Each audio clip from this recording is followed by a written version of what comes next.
Al terminar la Primera Guerra Mundial hubieron muchos presidentes, tan así fue que hubieron 8 en 6 años.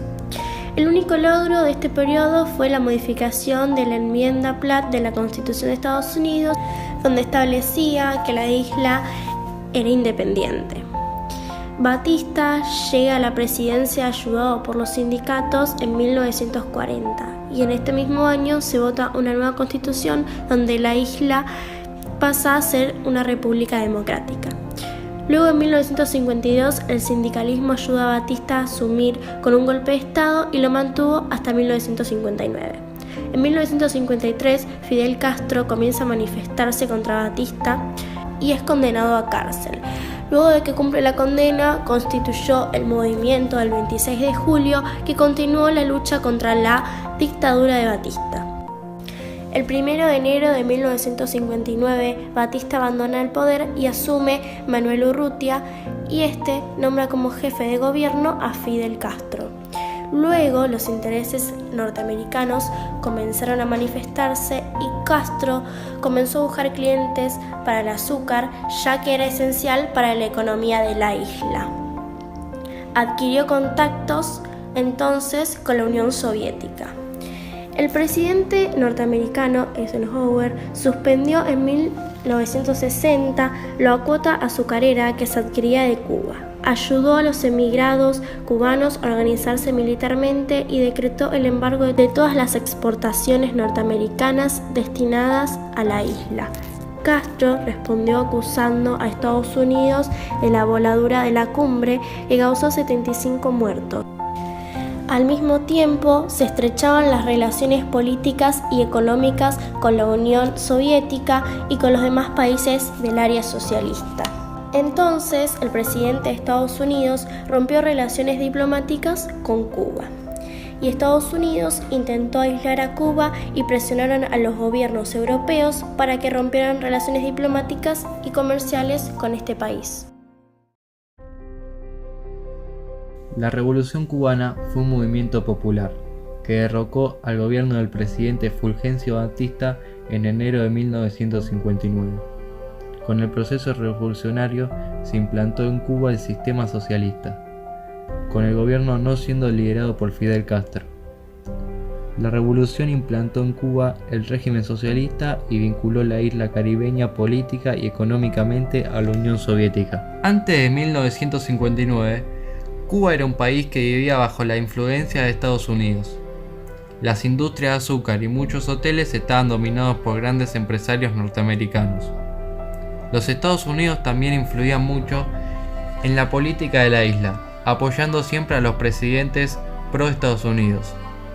Después de una economía basada en el capitalismo con una fuerte dependencia de los Estados Unidos, la población sufría de la alta tasa de desigualdad social. Era una isla con grandes desigualdades sociales, pues gran parte de la población vivía en la pobreza. Todo este contexto generaba mucha insatisfacción en las capas más pobres de la sociedad cubana, que era la mayoría, ya que su situación nunca mejoraba, mientras que los ricos se volvían cada vez más ricos. El gobierno de Fulgencio también era negligente con las necesidades básicas de toda la población, y también era conocida por la brutalidad que utilizaba para reprimir a sus adversarios políticos.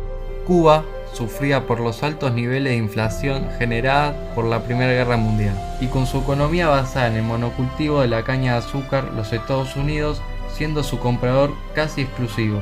La Gran Depresión de 1929 dejó en claro que la situación en Cuba era muy frágil, ya que el 70% de su economía era controlada por el capital americano. Con toda esta situación, un grupo de guerrilleros se unió con la intención de tomar el poder y hacer que Cuba pudiera convertirse en una nación donde todos vivieran bien, de manera decente, sin humillaciones ni explotación. En 1952 se realizaron las elecciones de gobierno en la que uno de los candidatos era Fulgencio Batista, del Partido Acción Unitaria. Sin embargo, el 10 de marzo, Batista realizó un golpe de Estado, instaurando un gobierno corrupto y represivo que no respetó las libertades públicas y generó la muerte de miles de cubanos, además de no aplicar ninguna reforma positiva. Con esa posición aparecieron varios partidos políticos, sindicatos, movimientos estudiantiles y sectores del empresariado que se oponían al gobierno. Los primeros 2 años, Estados Unidos tomó una posición de aparente censura a la violencia dictatorial de Batista, limitando suministros militares. Así es como se funda el Partido del Pueblo Cubano, un cuerpo formado por jóvenes decididos a derrocar al gobierno de Batista, incluso tomando la lucha armada. Se titularon Generación del Centenario por coincidir con el nacimiento de José Martí. Se organizaron militarmente y fueron liderados por Fidel Castro. El 26 de julio de 1953 hubo una lucha en Bayamo, pero fracasaron y sufrieron decenas de muertes. El gobierno militar respondió con una acción que llevó a la orden de ejecutación de Fidel Castro. Tras 22 meses de prisión, Castro fue amnistido por Batista en 1955. Pocos días después fundaron el movimiento 26 de julio, cuyo fin era derrocar a Batista y tenía ideales antiimperialistas y democráticos. Castro estableció contactos y acuerdos con las fuerzas favorables para una lucha armada. Así es como el 25 de noviembre de 1956 zarpó de Tuxpan, México, 82 guerrilleros del movimiento 26 de julio, entre los que se encontraban Fidel Castro, Juan Manuel Márquez, Raúl Castro, Camilo Cienfuegos y Ernesto Che Guevara. El barco encalló en las costas cubanas orientales el 2 de diciembre de 1956. El barco de Batista, en cambio, tenía 80.000 hombres que ganaron en Alegría Pío contra el movimiento de Castro, de 82 guerrilleros. Batista difundió la falsa noticia de la muerte de Fidel Castro y todos sus compañeros, lo que generó el pánico de los revolucionarios del pueblo. 1957, 16 de enero. La guerrilla bajo la dirección de Fidel Castro realiza su primera acción militar atacando y tomando el pequeño destacamento militar de La Plata. 17 de febrero. Aparece en New York Times, el periódico más leído de los Estados Unidos, una entrevista a Fidel Castro realizada por Herbert Matthews en Sierra Maestra. El impacto es enorme y comienza a generar una gran simpatía hacia los guerrilleros en la opinión pública nacional e internacional. 13 de marzo. El directorio revolucionario ataca el Palacio Presidencial y toma temporalmente la emisora radial Radio Reloj, muriendo en la acción su líder José Antonio Echeverría, presidente de la FEU, que gozaba de una enorme popularidad. 28 de mayo. Combate en el Ubero. Primera acción abierta de la guerrilla del M-26-7. 12 de julio. Fidel Castro, Raúl Chivas y Felipe Pasos firman el Manifiesto de Sierra Maestra. 17 de julio se crea la segunda columna del Ejército Rebelde, llamada número 4, comandada por el Che Guevara. 30 de julio se produce el alevoso asesinato de Frank País en Santiago de Cuba, que desencadena un estallido popular y termina de volcar a la opinión pública contra el régimen de Batista. Frank País era un pastor bautista que tuvo serias discrepancias con Raúl Castro y el Che Guevara. 5 de septiembre. Se subleva la base naval de Cienfuegos, bajo el liderazgo del alférez Dionisio San Román, con apoyo de los milicianos del Partido Auténtico y del Movimiento 26 de julio. El gobierno responde con una cruenta represión que incluye el bombardeo de la base por aviación de Batista. Son un número de 400 sublevados y San Román muere tras ser torturado. Durante este año se ramificaron las células del 26 de julio en casi todas las ciudades y pueblos importantes del país, llevando a cabo acciones de protesta, sabotajes y ajusticiamientos de esbirros y chivatos, delatores, a todo lo largo de la isla. 1958. El ejército rebelde, que seguía medrando gracias a las incorporaciones de miembros del M-26-7 y campesinos, continuaba con sus victorias en la provincia del Oriente. El 16 de enero hizo en Veguitas y entre el 16 y 17 de febrero en Pino del Agua, consolidando así su dominio de un área en las estribaciones de Sierra Maestra. En esta zona organizaron una sólida base logística, instalando una emisora de radio el 24 de febrero. El 23 de febrero en la ciudad de La Habana secuestraron al automovilista Juan Manuel Fangio, quien se dirigía a participar en una competición deportiva convocada por Batista. El 6 de marzo obtuvieron una nueva victoria en el combate de Estrada Palma. 27 de febrero, Fidel Castro decide ampliar las operaciones de la guerrilla creando 3 nuevas columnas al mando de Juan Almeida, Raúl Castro y Camilo Cienfuegos. Almeida debe actuar en la zona oriental de Sierra Maestra y Raúl Castro abrir un segundo frente e instalarse en la Sierra Cristal, al norte de Santiago. 9 de abril, huelga general revolucionaria convocada por el movimiento 26 de julio. Mal planificada y sin apoyo, es sofocada rápidamente por el gobierno. 6 de mayo, las tropas de Batista inician una ofensiva general en Sierra Maestra para destruir la guerrilla castrista. Se producen importantes batallas como el Jihue y Santo Domingo. Luego de un periodo defensivo en el que los rebeldes deben limitarse a los macizos del Pico Turquino, el Hombrito, la Bayamesa y el Malverde, los soldados del ejército de Batista se retiran con numerosas bajas y desmoralizados, seguidos de cerca por una contraofensiva rebelde que cada vez posee más territorio. 7 de agosto, Batista ordena la retirada en masa de Sierra Maestra y la debilidad del régimen se hace evidente. Fidel Castro decide entonces expandir la guerra al resto de Cuba. El Che Guevara y Camilo Cienfuegos son enviados al centro del país para dividir la isla en dos y preparar el ataque a la estratégica ciudad de Santa Clara, llave del camino a La Habana, mientras que Fidel y Raúl Castro permanecerán en el oriente para controlar la región y atacar finalmente Santiago de Cuba. 31 de agosto, las columnas del Che Guevara y Camilo Cienfuegos parten a pie hacia el occidente cubano. Tardan 6 semanas de caminatas por zonas pantanosas a la costa del sur de Camagüey y Sactí Spiritus, hasta llegar a la zona montañosa de Encambray, particularmente en la zona del Caballete de Casa, una antigua provincia de Las Villas.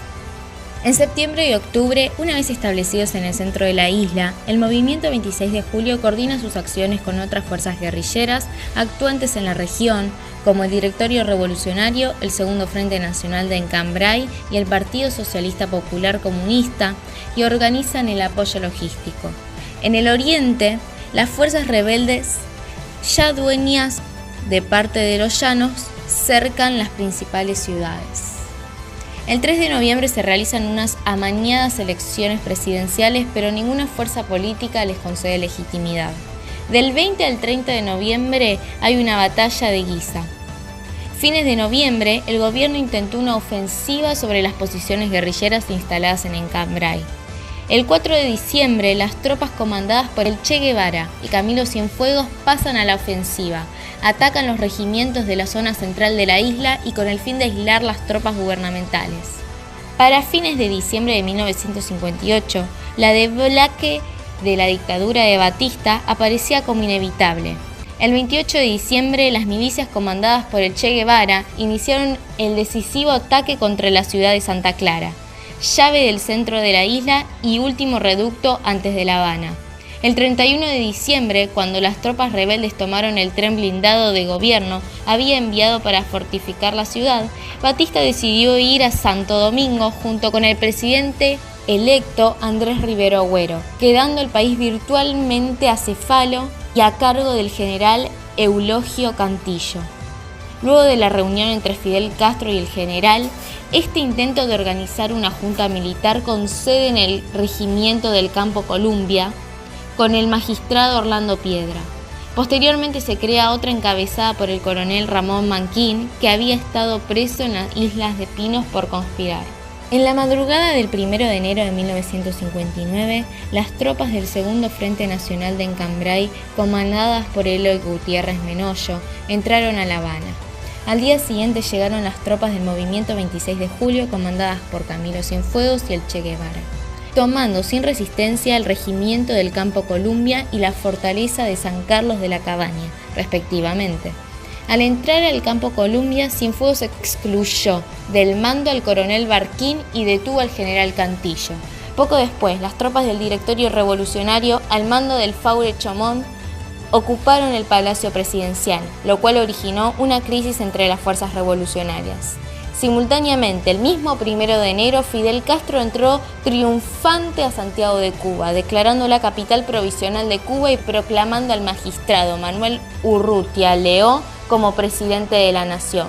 Por momento, el gobierno de Estados Unidos reconoció el gobierno revolucionario. A partir de ese momento, el poder quedó definitivamente en manos de las fuerzas revolucionarias. Históricamente, se toma esta fecha como el triunfo de la revolución del 1 de enero de 1959.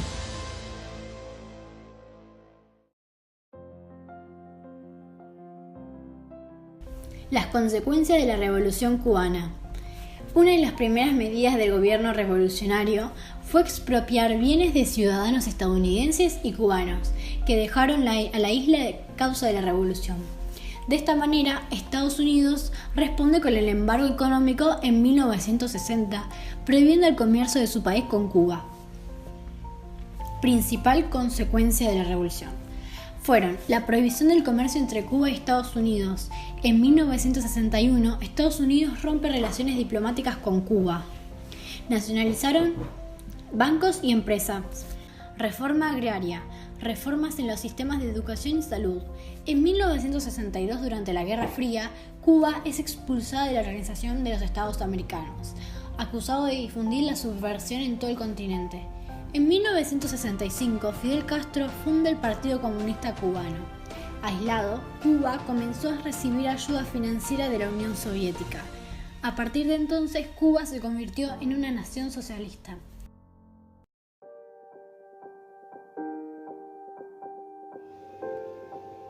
Cuba. Oficialmente, la República de Cuba es un país soberano insular del Caribe, asentado en un archipiélago del Mar Caribe. El territorio está organizado en 15 provincias y un municipio especial con La Habana como capital y ciudad más poblada. El turismo es el principal renglón.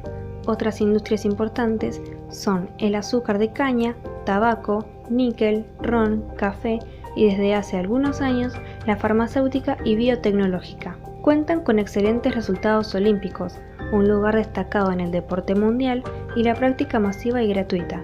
Enorgullecen a Cuba y se cuentan entre los logros de sus últimos 40 años. Es un país pródigo en manifestaciones artísticas y creadores. Ha contribuido a la cultura internacional con importantes nombres de escritores, pensadores, bailarines, músicos, pintores, poetas y cantantes. El sistema de salud cubano se caracteriza por poseer uno de los programas de atención primaria más completos del mundo, la tasa de mortalidad infantil más baja de América Latina y servicios gratuitos para todo el pueblo. La enseñanza es gratuita y obligatoria hasta el 9º grado. Cuenta con un sistema nacional de educación que va desde los círculos infantiles para niños de madres trabajadoras hasta centros universitarios diseminados por todo el país.